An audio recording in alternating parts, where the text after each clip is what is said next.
ಅಲ್ಲಿ ಮಾತುಕತೆಯಲ್ಲಿ ಬರ್ತದೆ, ಅವರು ಒಬ್ಬ ಧರ್ಮಗುರು ಹೇಳ್ತಿರ್ತಾನೆ, ನಾನು ಈ ಧರ್ಮವನ್ನ ತೊಳಿಬೇಕು, ಈ ಕೊಳೆ ತುಂಬಿಕೊಂಡ್ಬಿಟ್ಟಿದೆ ಧರ್ಮದಲ್ಲಿ, ಈ ಕೊಳೆಯನ್ನು ತೊಳಿತೀನಿ ನಾನು ಅಂತ. ಅದಕ್ಕೆ ಆಗ ಅವನು ಅಲ್ಲಿ ಬರುವಂತ ಒಬ್ಬ ಒಂದು ಪಾತ್ರ ಹೇಳ್ತೇವೆ, ಅವನು ಕಳ್ಳನ ಪಾತ್ರ ಆಕ್ಚುಲಿ. ಅವನು ಹೇಳ್ತಾನೆ, ಅವನು ನಿಜಕ್ಕೂ ಕೊಳೆಯನ್ನ, ಧರ್ಮದ ಕೊಳೆಯನ್ನು ತೊಳಿಬೇಕು ಅಂತ ಅನ್ನೋದೇ ಮುಖ್ಯ ಗುರಿಯಾಗಿದ್ರೆ ಈ ಮಡಿವಾಳರು ತೊಳೆದಿರುವಷ್ಟು ಕೊಳೆಯನ್ನ ಜಗತ್ತಿನಲ್ಲಿ ಯಾವ ಧರ್ಮಗುರುವೂ ತೊಳೆದಿರೋಕ್ಕೆ ಸಾಧ್ಯವಿಲ್ಲ ಅಂತ. ಸೊ ಹಾಗಾಗಿ ಆಗ್ಲೇ ಗಿರೀಶ್ ಸಾಮಾಜಿಕವಾದ ಒಂದು ಸ್ವಾಸ್ಥ್ಯವನ್ನು ಕಾಪಾಡೋ ಕೆಲಸ ಜವಾಬ್ದಾರಿ ಅಂತ ಹೇಳ್ತಿರುವಾಗೆ, ಒಂದು ಇಡೀ ಸಮುದಾಯದ ಸಾವಿರಾರು ವರ್ಷಗಳಿಂದ ಒಂದು ನಾಗರಿಕತೆಯ ಕೊಳೆ ಅನ್ನ ತೊಳಿತಾ ಬಂದಂಥ ಒಂದು ಸಮುದಾಯದ ಅಂತಃಸಾಕ್ಷಿ, ಅದರ ಪ್ರಜ್ಞೆ ಮತ್ತು ಅದರ ತಾಯ್ತನ ಎಷ್ಟು ಹಿರಿದಾಗಿರಬೇಕು ಅಂತನ್ನುವಂಥದ್ದನ್ನ ನಾವು ಗೌರವಿಸಬೇಕು ಅಂದ್ರೂ ಕೂಡ ಈ ಪ್ರಸನ್ನ ಕುಮಾರ್ ಅಂತವರು ಅಂಥ ಸಮುದಾಯಗಳಿಂದ ಬಂದು ಬರಿಬೇಕು. ಆಗ ಸಭೆಯ ಅಧ್ಯಕ್ಷತೆಯನ್ನ ವಹಿಸಿರುವಂಥ ನಮ್ಮೆಲ್ಲರ ಗೌರವಾನ್ವಿತರಾದ ಶ್ರೀ ಚನ್ನಬಸವಣ್ಣನವರೇ, ನಮ್ಮ ವರ್ತಮಾನದ ಕಾಲದಲ್ಲಿ ಕನ್ನಡದ ಶ್ರೇಷ್ಠ ಕಥೆಗಾರರಲ್ಲಿ, ಕಾದಂಬರಿಕಾರರಲ್ಲಿ ಒಬ್ಬರಾಗಿರುವಂಥ ಕೋಮು ವೀರಭದ್ರಪ್ಪನವರೇ, ಮತ್ತು ಈ ಪುಸ್ತಕವನ್ನು ಕುರಿತು ಮಾತನಾಡ್ತಿರುವಂಥ ನನ್ನ ಕಿರಿಯ ಮಿತ್ರ, ಶ್ರೇಷ್ಠ ನಾಟಕಕಾರರಲ್ಲಿ ವರ್ತಮಾನದಲ್ಲಿ ಒಬ್ಬರಾಗಿರುವಂಥ ಬೇಲೂರು ರಘುನಂದನ್ ಅವರೇ, ಮತ್ತು ಪ್ರಕಾಶ್ ಮೂರ್ತಿಯವರನ್ನು ನಾನೇನು ಅವರ ವಿಶೇಷಣದೊಂದಿಗೆ ಹೇಳಬೇಕಾದ ಅವಶ್ಯಕತೆ ಇಲ್ಲ, ಯಾಕೆಂದರೆ ಅವರು ಸಾಹಿತ್ಯ ಪರಿಷತ್ತಿನ ನಗರ ಅಧ್ಯಕ್ಷರಾಗಿ ತುಂಬ ಕ್ರಿಯಾಶೀಲವಾಗಿ ಅವರು ಕೆಲಸ ಮಾಡ್ತಿದ್ದಾರೆ. ಮತ್ತು ನಾವು ಇವತ್ತೆಲ್ಲ ಇಲ್ಲಿ ಸೇರಿ ಸಂತೋಷಕ್ಕೆ ಕಾರಣರಾಗಿರುವಂಥ ನಮ್ಮ ಪ್ರಸನ್ನ ಕುಮಾರ್, ಈ ಕಥಾ ಸಂಕಲನದ ಲೇಖಕರು, GPO ಚಂದ್ರು, ಮತ್ತು ಈ ಕಾರ್ಯಕ್ರಮವನ್ನು ಇಷ್ಟು ಪ್ರೀತಿಯಿಂದ ನಾವು ಆಗ್ಲಿಂದ ಬೆಳಗ್ಗೆಯಿಂದ ನೋಡ್ತಿರುವಾಗ ಇಲ್ಲಿ ನಮಗೆ ಕಾಣ್ತಾ ಇದ್ದಿದ್ದು ಒಂದು ಪರ್ಸ್ನಲ್ ಆದಂಥ ಒಂದು ಟಚ್, ಅಂದರೆ ಒಂದು ಆತ್ಮೀಯವಾದಂಥ, ಮತ್ತು ಅಂದರೆ ಔಪಚಾರಿಕತೆಗೆ ಹೆಡೆ ಇಲ್ಲದಂತೆ ಇದೊಂದು ಔಪಚಾರಿಕ ಸಮಾರಂಭ ಆದರೂ ಇದಕ್ಕೆ ಒಂದು ರೀತಿಯಾದಂಥ ಒಂದು ಭಾವನಾತ್ಮಕವಾದ ಸ್ಪರ್ಶ ಇರುವ ಹಾಗೆ ಈ ಕಾರ್ಯಕ್ರಮವನ್ನು ರೂಪುಗೊಳಿಸಿರುವಂಥ ನನ್ನ ಕಿರಿಯ ಮಿತ್ರ ಮಾಗಡಿ ಗಿರೀಶ್ ಮತ್ತು ಅವರ ಬಳಗದವರೇ, ಸಭೆಯಲ್ಲಿರುವ ಎಲ್ಲ ಪ್ರಸನ್ನ ಕುಮಾರ್ ಅವರ ಕಥಾ ಸಂಕಲನವನ್ನು ಬಿಡುಗಡೆಯನ್ನು ಕಣ್ತುಂಬಿಕೊಳ್ಳಲಿಕ್ಕೆ ಬಂದಿರುವಂಥ ಎಲ್ಲ ಸ್ನೇಹಿತರೆ ಮತ್ತು ಮುಂದಿನ ಓದುಗರೆ, ಇದು ನನಗೆ ಒಂದು ಹೊಸ ರೀತಿಯ ಅನುಭವ. ಯಾಕೆಂತಂದರೆ ಒಂದು ಸಾಮಾನ್ಯವಾಗಿ ಪುಸ್ತಕ ಬಿಡುಗಡೆ ಕಾರ್ಯಕ್ರಮದಲ್ಲಿ ಬಿಡುಗಡೆ ಮಾಡುವ ಹಿರಿಯರೊಬ್ಬರು ಇರ್ತಾರೆ ಮತ್ತು ಪುಸ್ತಕವನ್ನು ಕುರಿತು ಮಾತನಾಡುವವರು, ಸಭೆ ಅಧ್ಯಕ್ಷರು, ಈ ರೀತಿಯಾದ ಸ್ವರೂಪದಲ್ಲಿ ಇರುತ್ತೆ. ಆದರೆ ಮಾಗಡಿ ಗಿರೀಶ್ಗೆ ಯಾವಾಗಲೂ ಕೂಡ ಅದನ್ನು ಸ್ವಲ್ಪ ಈ ಕ್ರಮವನ್ನು ವಿಸ್ತರಿಸುವ ಅವರಿಗೆ ಎಷ್ಟು ಉತ್ಸಾಹ ಅಂತಂದರೆ, ವೇದಿಕೆ ಚಿಕ್ಕದಾಗಿದೆ, ಅದರಿಂದ ಇನ್ನೂ ಚೇರ್ಗಳು ಉದ್ದಕ್ಕೆ ಹಾಕ್ಬೋದು ಅಂತ ಬಹುಶಃ ಲೆಕ್ಕ ಹಾಕಿ ಜನಗಳನ್ನು ಕರೆದವ್ರೆ ಅಂತ ಕಾಣುತ್ತೆ. ಸ್ಟೇಜಿನ ಸ್ವಲ್ಪ ದೊಡ್ಡದಾಗಿದ್ದಿದ್ರೆ ಮತ್ತು ಇನ್ನೊಂದು ಇಬ್ಬರು ಮೂವರು ಅವರು ಪ್ರೀತಿಸುವ, ಗೌರವಿಸುವಂಥ ಸಾಹಿತಿಗಳನ್ನು ಕರ್ಕೊಂಬಂದು ಇಲ್ಲಿ ಕೂರಿಸ್ತಿದ್ರು ಅಂತ ಅನ್ನೋದ್ರಲ್ಲಿ ನನಗೇನು ಅನುಮಾನವಿಲ್ಲ. ಅಂದರೆ ಅದರ ಅರ್ಥ ಅವರಿಗೆ ಹೀಗೆ ಯಾವಾಗಲೂ ತಾನು ಗೌರವಿಸ್ತಿರುವಂಥ ಮತ್ತು ತಾನು ಯಾರ ಬಗ್ಗೆ ಪ್ರೀತಿ ಇಟ್ಕೊಂಡಿದ್ದ ಅವರೆಲ್ಲರನ್ನೂ ಕೂಡ ಒಂದು ಕಡೆ ಸೇರಿಸಿ ಒಂದು ಕಡೆ ಸಂಭ್ರಮದಿಂದ ಅವರ ಜೊತೆ ಒಡನಾಡಬೇಕು ಅಂತನ್ನುವಂಥ ಉತ್ಕಟವಾದ ಅಪೇಕ್ಷೆ ಇರುವಂಥ ಮನುಷ್ಯ. ಆ ಕಾರಣದಿಂದಲೇ ನಾವು ಇಷ್ಟೆಲ್ಲ ಸೇರಿದ್ದೇವೆ. ಸೊ ಹಾಗಾಗಿ ಇಲ್ಲಿ ನಾವು ಈ ಕಾರ್ಯಕ್ರಮದಲ್ಲಿ ಭಾಗಿಯಾಗಿದ್ದೇವೆ. ನನಗೆ ಇದು ಬಹಳ ಸಂತೋಷವನ್ನು ತಂದಿದೆ. ಆರಂಭದಲ್ಲಿ ನಾನು ಈ ಕಾರ್ಯಕ್ರಮವನ್ನು ಉದ್ಘಾಟಿಸುವ ಸಂದರ್ಭದಲ್ಲಿ ನಾನು ಪ್ರಸನ್ನ ಕುಮಾರ್ ಅವರನ್ನ ಅನೇಕ ಸಾರಿ ಕಂಡಿದ್ದೆ, ಬಟ್ ಅವರು ಕಥೆಗಾರರಂತ ನನಗೆ ಗೊತ್ತಿರಲಿಲ್ಲ. ಅನೇಕ ಸಾರಿ ಸಮಾರಂಭಗಳಲ್ಲಿ ನಾವು ರವೀಂದ್ರ ಕಲಾಕ್ಷೇತ್ರದಲ್ಲಿ, ಸಾಹಿತ್ಯ ಪರಿಷತ್ನಲ್ಲಿ ಮತ್ತು ಇತರ ಕಾರ್ಯಕ್ರಮಗಳಲ್ಲಿ ಹಲವು ವರ್ಷಗಳಿಂದ ಬೆಂಗಳೂರಿನಲ್ಲಿ ನಾನು ಅವರನ್ನು ಕಂಡಿದ್ದೇನೆ, ಮಾತನಾಡಿಸಿದ್ದೇನೆ. ಆದರೆ ಅವರೊಳಗೊಬ್ಬ ಈ ರೀತಿಯಾದಂಥ ಅಪರೂಪದ ಕಥೆಗಾರ ಇದ್ದಾರೆ ಅಂತನ್ನುವಂಥ ಸಂಗತಿ ನನಗೆ ಗೊತ್ತಿರಲಿಲ್ಲ. ಆಕ್ಚುಲಿ ಅವರು ಮಾಗಡಿ ಗಿರೀಶ್ ಬಂದವರು ಪ್ರಸನ್ನ ಕುಮಾರ್ ಅವರು ಅಂತ ಹೇಳಿದಾಗಲೂ ಕೂಡ ನಾನು ಅದನ್ನು ಕನೆಕ್ಟ್ ಮಾಡ್ಕೊಳ್ಳೋದಕ್ಕೆ, ಆದರೆ ಮನಸ್ಸಿಗೆ ಬಂದ ಚಿತ್ರಗಳಲ್ಲಿ ಅನೇಕ ಜನ ಪ್ರಸನ್ನ ಕುಮಾರ್ಗಳಿದ್ದಾರೆ ನನ್ನ ಸ್ನೇಹಿತರುಗಳು, ಹಂಗಾಗಿ ಅವ್ರನ್ನ ಲೊಕೇಟ್ ಮಾಡೋದಕ್ಕೂ ಕೂಡ ನನಗೆ ಸಾಧ್ಯ ಆಗಲಿಲ್ಲ. ನಾನು ಇವತ್ತು ನಿನ್ನೆವರೆಗೂ ನಾನು ಯಾವಾಗಲೂ ಪುಸ್ತಕ ಪ್ರಿಂಟ್ ಆದಾಗ ಅದರ ಹಸ್ತಪ್ರತಿಯಲ್ಲೋ ಯಾವುದೋ ರೂಪದಲ್ಲಾದರೂ ಕೊಡ್ತಾರೆ, ಬಿಡುಗಡೆ ಮಾಡೋರಿಗೆ ಕೊಟ್ಟಿದ್ದಾರೆ, ಕೃತಿಯನ್ನು ಪರಿಚಯ ಮಾಡೋರಿಗೆ ಕೊಟ್ಟಿದ್ದಾರೆ. ಹಾಗಾಗಿ ಉದ್ಘಾಟಕರಿಗೂ ಕೊಡಬೇಕು ಅಂತನ್ನೋದು ಮರ್ತೋಗ್ಬಿಟ್ಟಿದ್ದಾರೆ. ಸೊ ಹಾಗಾಗಿ ಬಂದಿರಲಿಲ್ಲ. ನನಗೂ ತುಂಬ ಒತ್ತಡಗಳಿತ್ತು, ಹಾಗಾಗಿ ನಾನು ಯಾಮರಿದ್ದೆ.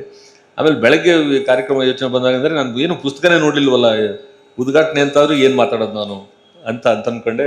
ಮತ್ತು ಮೇಲಾಗಿ ಕುಂಬಿಯವರು ಮತ್ತು ರಘುನಂದನ್ ಇವರೆಲ್ಲ ಮಾತಾಡ್ತಿರೋದ್ರಿಂದ, ಚನ್ನಬಸವಣ್ಣವರು ಇರೋದ್ರಿಂದಾಗಿ ಅವರ ಮಾತುಗಳನ್ನು ಕೇಳಿದರೆ ಸಾಕು. ಸೊ ಉದ್ಘಾಟಕನಾಗಿ ಇವತ್ತು ಮಾತಾಡೋದಕ್ಕಿಂತ ಕೇಳುಗನಾಗಿ ಈ ಸಮಾರಂಭವನ್ನು ಸಂಭ್ರಮಿಸೋಣ ಅಂತನ್ನೋ ಕಾರಣಕ್ಕಾಗಿ ನಾನು ಬಂದೆ.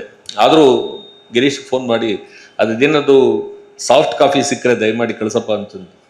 ಅದರಲ್ಲಿದ್ದ ಸ್ವಾರ್ಥ ಏನು ಅಂತಂದರೆ, ನನಗೆ ಗೊತ್ತಿತ್ತು ಒಂದ್ಸಾರಿ ಇವ್ರು ಹೇಳಿದರು, ಗಿರೀಶ್ ಹೇಳಿದರು, ಕುಂಬಿಯವರು ಮುನ್ನುಡಿ ಬರೆದಿದ್ದಾರೆ ಅಂತ. ಸೊ ಕುಂಬಿಯವರು ಮುನ್ನುಡಿಯನ್ನಾದರೂ ಓದೋಣ ಅಂತ ಹೇಳಿ ನಾನು ಇವತ್ತು ಬೆಳಗ್ಗೆ ತರಿಸ್ಕೊಂಡು ಅವರ ಸುದೀರ್ಘವಾದ ಮುನ್ನುಡಿಯನ್ನು ಓದಿದ ಮೇಲೆ ನನಗೆ ಪ್ರಸನ್ನ ಕುಮಾರ್ ಅವರು ಇಷ್ಟು ದಿನಗಳ ಕಾಲ ಕನ್ನಡ ಓದುಗರಿಗೆ ಪರಿಚಯವಾಗದೆ ಗುಪ್ತ ಭಕ್ತರ ಹಾಗೆ ಇದ್ದಿದ್ದು ಮಾತ್ರ ನನಗೆ ಆಶ್ಚರ್ಯನೂ, ಮತ್ತು ಈ ಕಾಲಕ್ಕಾದರೂ ಈ ಗಳಿಗೆಗಾದರೂ ಅವರು ಹೀಗೆ ಪ್ರಕಾಶಮಾನಕ್ಕೆ ಬಂದ್ರಲ್ಲ, ತಮ್ಮನ್ನು ತಾವು ಕಥೆಗಾರರಾಗಿ ತೋರಿಸ್ಕೊಂಡ್ರಲ್ಲ ಅಂಥೇಳಿ ಭಾಳ ಸಂತೋಷವಾಯಿತು. ಇವತ್ತಿನ ಕಳೆದ ಒಂದು ದಶಕದ ಕನ್ನಡ ಕಥೆಗಳ ಬಹಳ ಮುಖ್ಯವಾದ ಲಕ್ಷಣ ಏನು ಅಂತ ಯೋಚನೆ ಮಾಡಿದರೆ ನನಗೆ ಅನಿಸೋದೇನು ಅಂತಂದರೆ, ನಮ್ಮ ಈಗ 75 ವರ್ಷಗಳ ನಮ್ಮ ಭಾರತದ ಸ್ವಾತಂತ್ರ್ಯದ ಚಳುವಳಿಗಳು ಮತ್ತು ಒಂದು 50 ವರ್ಷಗಳ ಹಿಂದೆ ಪ್ರಾರಂಭವಾದ ಸಾರ್ವಜನಿಕ ಶಿಕ್ಷಣದ ಪ್ರಭಾವದಿಂದಾಗಿ ಅನೇಕ ಹಳ್ಳಿಗಳಲ್ಲಿ, ಗ್ರಾಮಾಂತರ ಪ್ರದೇಶಗಳಲ್ಲಿ ಮತ್ತು ಅಂಚಿಗೆ ಸರಿಸಲ್ಪಟ್ಟಿರುವಂಥ ಜಾತಿಗಳಲ್ಲಿ ಮತ್ತು ಸಾಮಾಜಿಕವಾಗಿ ತುಂಬ ಹಿಂದುಳಿದ ಕುಲಗಳಲ್ಲಿ ಹುಟ್ಟಿ ಬೆಳೆದ ಜನರು ಮೊದಲ ಬಾರಿಗೆ ಅವರ ಅಕ್ಷರಸ್ಥರಾಗಿದ್ದಾರೆ, ಅಕ್ಷರ ಸಂಪರ್ಕಕ್ಕೆ ಬಂದಿದ್ದಾರೆ.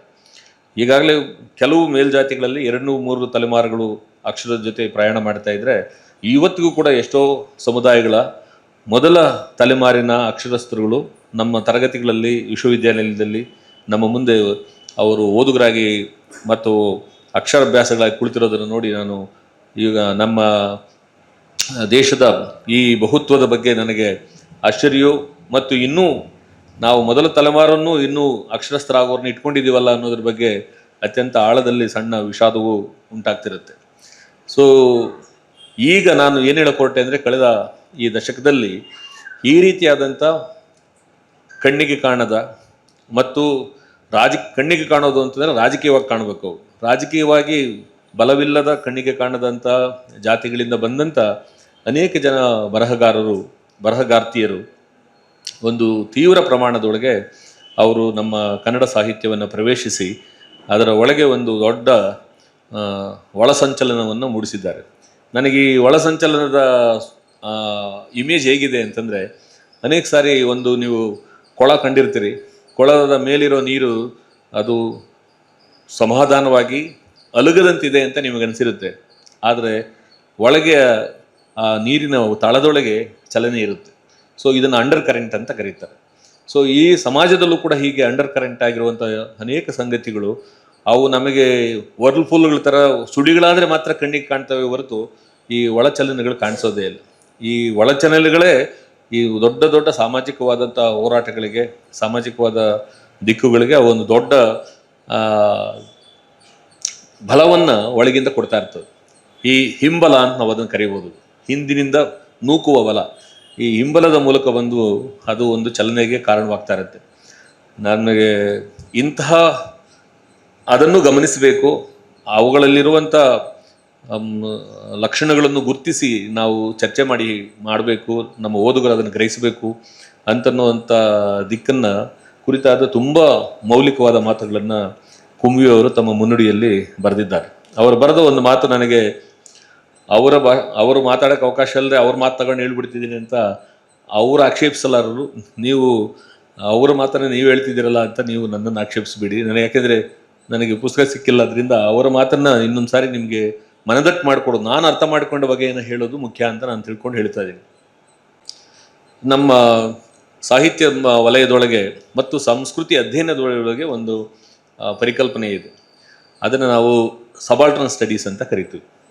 ಅಂಚಿಗೆ ಸರಿಸಲ್ಪಟ್ಟವರ ದೃಷ್ಟಿಕೋನದಿಂದ ಚರಿತ್ರೆಯನ್ನು, ಸಮಾಜವನ್ನು, ಸಾಮಾಜಿಕವಾದ ಘಟನೆಗಳನ್ನು ಇವನ್ನೆಲ್ಲ ಅಭ್ಯಾಸ ಮಾಡೋದನ್ನು, ನೋಡೋದನ್ನು ನಾವು ಈ ಸಬಾಲ್ಟರ್ನ್ ವ್ಯೂ ಅಂತ ಕರಿತೀವಿ. ನನಗನ್ನಿಸ್ತದೆ ಈ ಕುಂಬಿಯವರು ಹೇಳ್ತಾ, ಇವರು ಕತೆಗಳನ್ನು ಮಾತ್ರ ಬರಿತಾ ಇಲ್ಲ, ಈ ಕತೆಗಳ ಒಳಗೆ ಇವರು ಈ ರೀತಿಯಾದಂಥ ಯಾವುದು ಸಣ್ಣ ಸಮುದಾಯಗಳಿದ್ವಲ್ಲ, ಅತ್ತ ಕುಲ, ಅದು ಸಾಂಸ್ಕೃತಿಕ ಕುಲ, ಸಾಮಾಜಿಕ ಸಾಂಸ್ಕೃತಿಕ ರಾಜಕೀಯವಾದ ಒಂದು ಸಂಶೋಧನೆಗಳನ್ನು ಅವರು ಈ ಕಥೆಗಳ ಮೂಲಕ ಮಾಡ್ತಾ ಇದ್ದಾರೆ. ಈ ಕಥೆಗಳಿಗಿರುವಂಥ ಮುಖ್ಯವಾದ ಆಯಾಮ ಏನು ಅಂತಂದರೆ, ಒಂದು ಜೀವನದ ಕಥೆಯನ್ನು ಮಾತ್ರ ಎಲ್ಲೋ ಒಂದು ಪ್ರಾದೇಶಿಕವಾದ ಇದರೊಳಗೆ, ಅದನ್ನು ಕಾಲ ದೇಶ ಅಂತ ಕರಿತೀವಿ, ಯಾವುದೋ ಒಂದು ಕಾಲ ಮತ್ತು ದೇಶದೊಳಗೆ ಬಂದ ಸಂದರ್ಭ, ವ್ಯಕ್ತಿಗಳು ಇವು ಮಾತ್ರ ಅಲ್ಲಿ ಕಾಣಿಸಿ ನಮಗೆ ಹ್ಯೂಮನ್ ಕಂಡೀಷನ್ಸ್, ಮಾನವನ ಸ್ವಭಾವಗಳು, ಮಾನವನ ಭಾವೋದ್ವೇಗಗಳು, ಪ್ರೀತಿ ಪ್ರೇಮಗಳು, ದ್ವೇಷ ನಿರೀಕ್ಷೆಗಳು ಇವು ಮಾತ್ರ ಕಾಣಿಸೋದಿಲ್ಲ. ಇವುಗಳ ಒಳಗೆ ಒಂದು ಸೋಷಾಲಜಿಕಲ್ ಆದಂಥ ಸ್ಟಡಿ, ಒಂದು ಸಾಮಾಜಿಕ ರಚನೆ ಕೂಡ ಹೇಗೆ ಬದಲಾಗ್ತಿದೆ. 75 ವರ್ಷಗಳಲ್ಲಿ ಭಾರತದಲ್ಲಿ ಇಂತಹ ಸಮುದಾಯಗಳು, ಪ್ರಸನ್ನ ಕುಮಾರ್ ಪ್ರತಿನಿಧಿಸುವಂಥ ಮಡಿವಾಳ ಸಮುದಾಯ ಇದಿರಬಹುದು, ಅಥವಾ ಆ ರೀತಿಯಾದಂಥ ಅವುಗಳಿಗೆ ಈ ಮಡಿವಾಳ ವಡ್ಡರು, ಕುಂಬಾರರು, ಈ ಥರದ ಯಾರು ಈ ಸಾಮಾಜಿಕ ಜೀವನದ ಸೇವಾ ವೃತ್ತಿಗಳಲ್ಲಿರುವಂಥ ಇವುಗಳಿದಾವಲ್ಲ, ಅವುಗಳಿಗೆಲ್ಲ ನಮ್ಮ ಚಾರಿತ್ರಿಕವಾಗಿ ನೋಡಿದ್ರೆ ಅವುಗಳಿಗೊಂದು ಸಾಮಾಜಿಕವಾದಂಥ ಟ್ಯಾಬು, ನಿಷೇಧವನ್ನು ಅವುಗಳ ಜೊತೆ ಸೇರಿಸಿದ್ದಾರೆ. ಅಂದರೆ ಅದೊಂದು ಸಾಮಾನ್ಯವಾಗಿ ಬೈಗುಳ ಪದವಾಗಿಯೇ ಅದು ನಮ್ಮ ಸಾಮಾಜಿಕ ಸ್ಥಿತಿ ಒಳಗೆ ಅವುಗಳು ಪ್ರಯೋಗವಾಗ್ತಿದ್ವು. ನನಗೆ ಗಿರೀಶ್ ಕಾರ್ನಾಡ್ರವರು ಬರೆದ ತೊಗಲಕ್ ನಾಟಕದಲ್ಲಿ ಒಂದು ಡೈಲಾಗು ಈ ನಮ್ಮ ಪ್ರಸನ್ನ ಕುಮಾರ್ ಅವರ ಕತೆಗಳ ಎಲ್ಲ ಅಂತಸತ್ವವನ್ನು ಹೇಳೋದಕ್ಕೆ ಒಂದು ಸೂಚಕವಾದ ಪದ ಅಂತ, ರೂಪಕವಾದ ಪದ ಅಂತ ಅನಿಸಿದ್ರಿಂದ ಅದನ್ನು ನಾನು ಹೇಳಕ್ಕೆ ಕೊಟ್ಟಿದ್ದೀನಿ. ಏನಂತಂದರೆ, ಅಲ್ಲಿ ಮಾತುಕತೆಯಲ್ಲಿ ಬರ್ತದೆ, ಅವರು ಒಬ್ಬ ಧರ್ಮಗುರು ಹೇಳ್ತಿರ್ತಾನೆ, ನಾನು ಈ ಧರ್ಮವನ್ನು ತೊಳಿಬೇಕು, ಈ ಕೊಳೆ ತುಂಬ್ಕೊಂಡ್ಬಿಟ್ಟಿದೆ ಧರ್ಮದಲ್ಲಿ, ಈ ಕೊಳೆಯನ್ನು ತೊಳಿತೀನಿ ನಾನು ಅಂತ. ಅದಕ್ಕೆ ಆಗ ಅವನು ಅಲ್ಲಿ ಬರುವಂಥ ಒಂದು ಪಾತ್ರ ಹೇಳ್ತೇವೆ, ಅವನು ಕಳ್ಳನ ಪಾತ್ರ ಆ್ಯಕ್ಚುಲಿ. ಅವನು ಹೇಳ್ತಾನೆ, ಅವನು ನಿಜಕ್ಕೂ ಧರ್ಮದ ಕೊಳೆಯನ್ನು ತೊಳಿಬೇಕು ಅಂತ ಅನ್ನೋದೇ ಮುಖ್ಯ ಗುರಿಯಾಗಿದ್ದರೆ, ಈ ಮಡಿವಾಳರು ತೊಳೆದಿರುವಷ್ಟು ಕೊಳೆಯನ್ನು ಜಗತ್ತಿನಲ್ಲಿ ಯಾವ ಧರ್ಮಗುರುವೂ ತೊಳೆದಿರೋಕ್ಕೆ ಸಾಧ್ಯವಿಲ್ಲ ಅಂತ. ಸೊ ಹಾಗಾಗಿ ಆಗಲೇ ಗಿರೀಶ್ ಸಾಮಾಜಿಕವಾದ ಸ್ವಾಸ್ಥ್ಯವನ್ನು ಕಾಪಾಡೋ ಕೆಲಸ ಜವಾಬ್ದಾರಿ ಅಂತ ಹೇಳ್ತಿರುವಾಗೆ, ಒಂದು ಇಡೀ ಸಮುದಾಯದ ಸಾವಿರಾರು ವರ್ಷಗಳಿಂದ ಒಂದು ನಾಗರಿಕತೆಯ ಕೊಳೆ ತೊಳಿತಾ ಬಂದಂಥ ಒಂದು ಸಮುದಾಯದ ಅಂತಸ್ಸಾಕ್ಷಿ, ಅದರ ಪ್ರಜ್ಞೆ ಮತ್ತು ಅದರ ತಾಯ್ತನ ಎಷ್ಟು ಹಿರಿದಾಗಿರಬೇಕು ಅಂತನ್ನುವಂಥದ್ದನ್ನು ನಾವು ಗೌರವಿಸಬೇಕು ಅಂದರೂ ಕೂಡ ಈ ಪ್ರಸನ್ನ ಕುಮಾರ್ ಅಂತವರು ಅಂಥ ಸಮುದಾಯಗಳಿಂದ ಬಂದು ಬರೀಬೇಕು. ಆಗ ನಮ್ಮ ಓದುಗರ ಕಣ್ಣ ಕೊಳೆ ತೊಳೆಯುತ್ತೆ. ಕನ್ನಡದಲ್ಲಿ ಓದ್ತಿರುವಂಥವ್ರು ಕೂಡ ನಮ್ಗೆ ಗೊತ್ತಿಲ್ಲದೆ ಈ ಕೊಳೆಗಳು ಸೇರ್ಕೊಂಡಿತ್ತು. ಜಾತಿಯ ಕೊಳೆ, ಹೆಣ್ಣು ಗಂಡು ಎಂಬ ಕೊಳೆ, ಅಥವಾ ನಾವೇ ಮೇಲು ಎಂಬ ಕೊಳೆ, ಅಥವಾ ನಮ್ಮ ಧರ್ಮವೇ ಶ್ರೇಷ್ಠವೆಂಬ ಕೊಳೆ ಅಂತ ಹಿಡಿದು ಅನೇಕರು, ಅಥವಾ ನಾನು ವಿದ್ಯಾವಂತ ಅನ್ನುವಂಥ ಕೊಳೆಯೂ ಸೇರಿಕೊಂಡು ಈ ರೀತಿಯಾದಂಥ ಹಲವು ಬಗೆಯಾದಂಥ ಡಸ್ಟ್ ಅಂಡ್ ಕೊಳೆಗಳೆಲ್ಲವೂ ಕೂಡ ಕಣ್ಣಿನಲ್ಲಿ ಸೇರ್ಕೊಂಡಿರುತ್ತೆ. ಹಾಗೆ ಕಣ್ಣಿಗಿಂತ ದೊಡ್ಡ ಮಡಿವಾಳನಿಲ್ಲ. ಯಾಕಂದರೆ ಏನೇ ಕಣ್ಣಲ್ಲಿ ಬಿದ್ದರೂ ಇಮಿಡಿಯೇಟಾಗಿ ಅದು ನೀರಿನ ಮೂಲಕ ಅದನ್ನು ತೊಳೀತಾ ಇರುತ್ತೆ.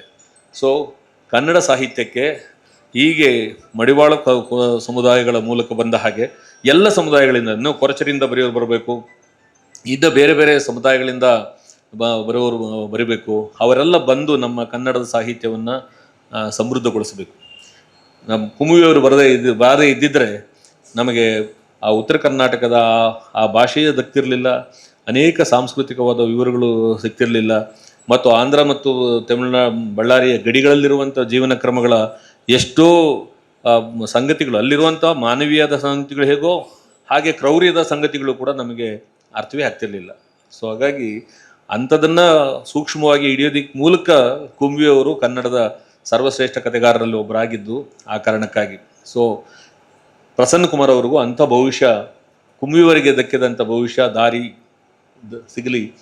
ಮತ್ತು ಅವರು ಆರಂಭವನ್ನು ತಡವಾಗಿ ಶುರು ಮಾಡಿದ್ದಾರೆ. ಎಷ್ಟೋ ಜನ ಜಗತ್ತಿನ ಶ್ರೇಷ್ಠ ಕಥೆಗಾರರೆಲ್ಲರೂ ಕೂಡ ತಮ್ಮ 50-60 ವರ್ಷಗಳ ನಂತರ ಬರವಣಿಗೆ ಪ್ರಾರಂಭಿಸಿದವರು ಕೂಡ ನೊಬೆಲ್ ಪ್ರಶಸ್ತಿಯನ್ನು ಕೂಡ ತೆಗೆದುಕೊಂಡಿದ್ದಾರೆ.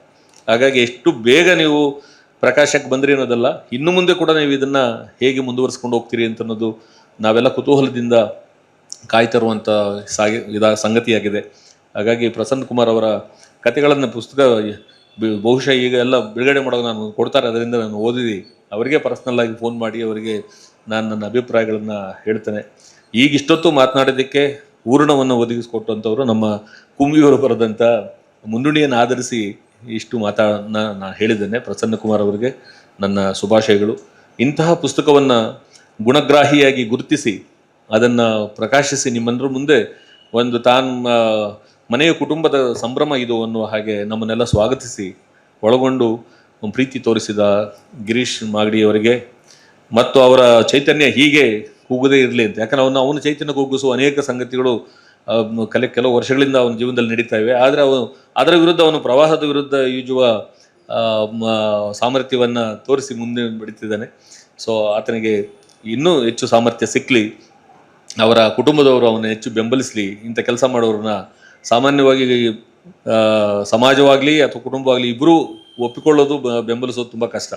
ಅಂದರೆ ಇವರೆಲ್ಲ ಊರಿಗೆ ಉಪಕಾರಿಗಳವರು, ಮನೆಗೆ ಮಾರಿ ಅಂತ ಅನ್ನೋ ರೀತಿಯಲ್ಲಿ ಅವರನ್ನು ಈ ಥರ ಸಂಘಟಕರನ್ನು ನೋಡೋದೇ ಜಾಸ್ತಿ. ಸೊ ಹಾಗಾಗಿ ಮಾಗಡಿ ಗಿರೀಶ್ ಅವರ ಕುಟುಂಬದ ಒಳಗೆ ಅವರ ಮಾವ ಅವರೆಲ್ಲ ನನಗೆ ಪರಿಚಯ ಇದ್ದಾರೆ, ಅವರ ಹೆಂಡತಿ ಎಲ್ಲ ಪರಿಚಯ ಇದ್ದಾರೆ. ಆತನಿಗೆ ತನ್ನ ಈ ರೀತಿಯಾದ ಕನಸುಗಳನ್ನು ಪೋಷಿಸುವ ಕುಟುಂಬ ಸಿಕ್ಕಿದೆ, ಅಂದರೆ ಅದನ್ನು ಅರ್ಥ ಮಾಡಿಕೊಳ್ಳುವಂಥ ಕುಟುಂಬ ಸಿಕ್ಕಿದೆ. ಆ ಕಾರಣಕ್ಕಾಗಿ ಆತನಿಗೂ ಭಾಗ್ಯಶಾಲಿ, ಆ ಕುಟುಂಬದವರೆಗೂ ನಾನು ನನ್ನ ಹಾರೈಕೆಗಳನ್ನು ತಿಳಿಸ್ತೇನೆ. ಈ ಕಥೆಗಳನ್ನು ದಯಮಾಡಿ ತಾವೆಲ್ಲ ಇದರ ಮುಖ್ಯವಾದಂಥ ನೆಲೆ ಮೌಲ್ಯ ಏನು ಅನ್ನೋದನ್ನು ಮುಂದೆ ಬಿಡುಗಡೆ ಮಾಡಿ ಮಾತನಾಡಿರುವಂಥ ನಮ್ಮ ಕುಂಬಿಯವರ ಮಾತುಗಳನ್ನು, ಅದನ್ನು ಕೃತಿಯನ್ನು ಮೌಲ್ಯವನ್ನು ನಮಗೆ ನಿಷ್ಕರ್ಷೆ ಮಾಡಿ ತೋರಿಸುವ ರಘುನಂದನ್ ಅವರ ಮಾತುಗಳನ್ನು ಕೇಳೋದಕ್ಕೆ ನಾನು ನಿಮ್ಮಂತೆ ಕುತೂಹಲಿಯಾಗಿದ್ದೇನೆ. ಹಾಗಾಗಿ ನಾನು ಇನ್ನು ಹೆಚ್ಚು ಮಾತಾಡದೆ ಈ ಗೌರವವನ್ನು ತೋರಿಸಿ ಈ ಕಾರ್ಯಕ್ರಮ ಉದ್ಘಾಟಿಸೋದಕ್ಕೆ ನನ್ನ ಆಹ್ವಾನಿಸಿದ್ದಕ್ಕಾಗಿ ಮಾಗಡಿ ಗಿರೀಶ್ ಮತ್ತು ಅವರ ಗೆಳೆಯರಿಗೆ ವಂದಿಸಿ ನಾನು ಮಾತು ಮುಗಿಸ್ತೇನೆ. ನಮಸ್ಕಾರ.